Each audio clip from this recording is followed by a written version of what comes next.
ишин жүрүшүп турганда итиң дагы питиң дагы дос болот. Үйүңө ат тезеген куркатпай коноктор келет. Банкрот болуп карыз болсоң, эң жакын досуң бир тууганың айтат: "Сен өзү ушуну көрмөй акмак адам элең" дейт. Сен аны андай кылып шылдыңдабагын. Сен өзүңдү акылдуу кылып сезбегин. Алла Таалам сенин да пешиңе бир күн жазып кое турган болсо, жашап аткан үйүңө, минип турган машинеңен, отурган креслоңон, башка нерсеңен бир күн ажырап каласың. Бир күн жетет Алла Таала үчүн.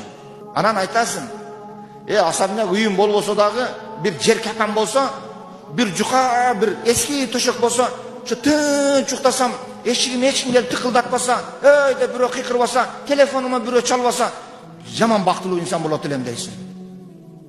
Мына бул тынчтык бардыгынан баалуу экендигин ошондо